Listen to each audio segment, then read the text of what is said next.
I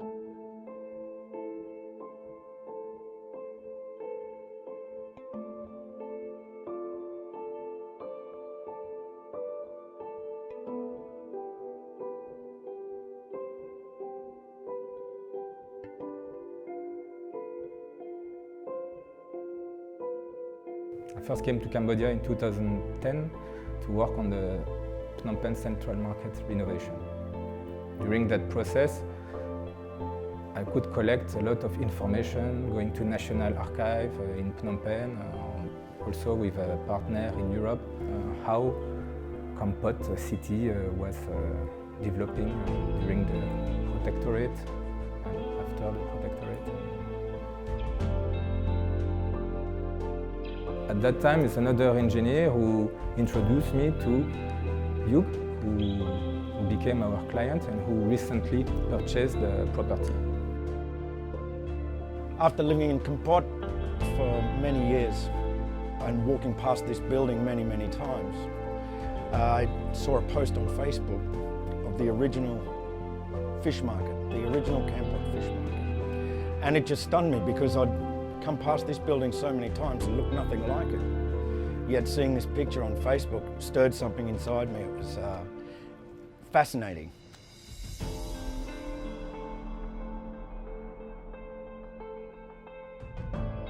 After spotting the photo on Facebook, came by the building again just to have a look because it appeared to me that perhaps the original structure that I'd seen in this amazing photo.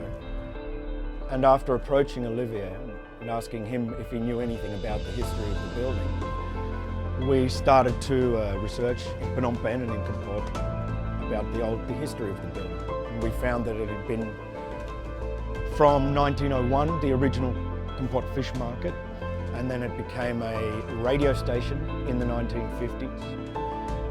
Later after that, it had become a Chinese restaurant. It was also the customs port for Kampot and the Alaska nightclub also. We don't really know who designed it or if there was any architect involved. I would say it's more an engineer project trying to integrate an Art Deco ornament or design. It's a very simple design. I would say it's a one big umbrella protecting the cellars from the sun. After deciding to take on this project, we only then began to realise fully how big a challenge it was going to be. The building was in a bad state of disrepair.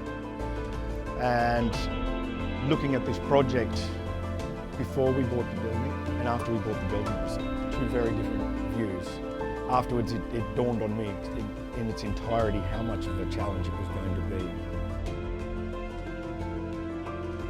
Our approach, in fact, in terms of heritage, is to choose one time of the building and come back completely to this period. The first challenge was to make sure that when we start to destroy what has been built in the 60s, we will find what was built in the 30s behind. I think when we asked to the inhabitants of Kampot, they remember that before it was a nightclub, or before the Khmer Rouge, it used to be the radio.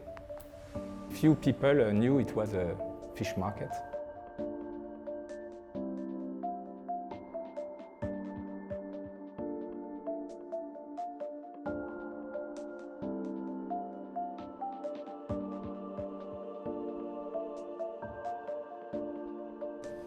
After initiating the restoration project, we began looking at what it was going to take to restore the original building from what we had. The biggest challenge we found was having no real idea of exactly what the building looked like. We had 2 or 3 photos that we'd managed to find in the archives in Phnom Penh. And going on those, we had a basic idea of what it looked like, but we also knew that without beginning the process of taking away what had been added to this building, we wouldn't be able to discover what was there before. So when we start to knock down the pillar, we start to knock down the facade, we were very happy to find the form of the arch and many details that show us that it was like this at this stage. One of the challenges of this building is also to maintain the structure, because it was old structure, so we have to restore all the basement of the structure, and because the basement of the structure, the foundation is on the river. So we had to work at when the tide is down, and when the tide go up again, we'd have to stop working.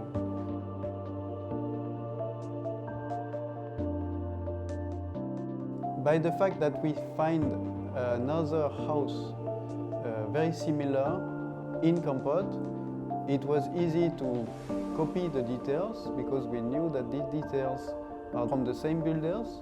So we copy the details and introduce into this project. Once we discover this house, we get a good conclusion about the details we can find, because on the picture we have, we know that we had the vault on the fish market, and this warehouse was part of the big house also here, and it was the warehouse for the pepper. It was built on the same period, probably the same year, and all the details are very similar. So we could catch the details and be sure that it will be, we can copy them. What we were interested in is the size of the formwork to reproduce the exact size, and then also the details as the ventilation and the cables. This house has been used as a reference for all the details of the construction. What we can see from outside is at the bottom of the vault we have the shape of the gutter, and we can see the ventilation also from outside, and then the specific detail is the cable covered with concrete from the vault to the beam here.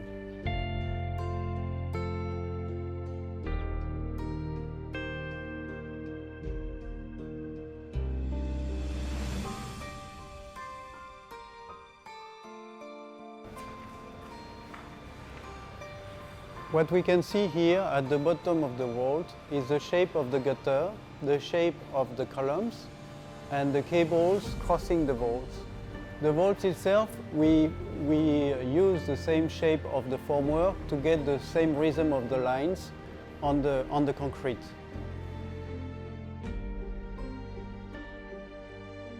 When you work on urban heritage, you have to work with many people. You have to work with schools, you have to work with Department of Fine Arts, you have to work with land management, you have to work with the city administration, asking questions about the past, what the building was, how it was built. People start to understand where they are, and their history, their own history, and their own city. For me, the concept of renovation has two main keys. One key is we give back the patrimony to the country and to the people, so we don't lose the history. But the second thing is about environment. Now we have to take care, and renovation is the simple way to use less energy and use less material to build something.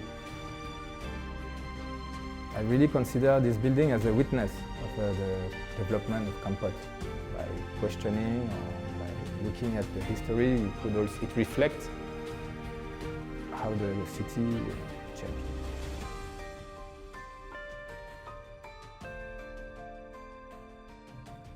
The restoration of the fish market building, I believe, is very important to Kampot and the people of Kampot, because it gives a visual representation of what once was. A true part of Kampot's history, from its original development in the late 1800s through the early 1900s. The intention of these buildings was to remain. They were built to remain and stand and show people, not just in Cambodia, but around the world also, that Cambodia had a true sense of beautiful architecture and culture and could be represented, that could be represented by buildings such as the Fish Market. So to restore the fish market, in a sense, is to keep a piece of that history and hold it, not let it go.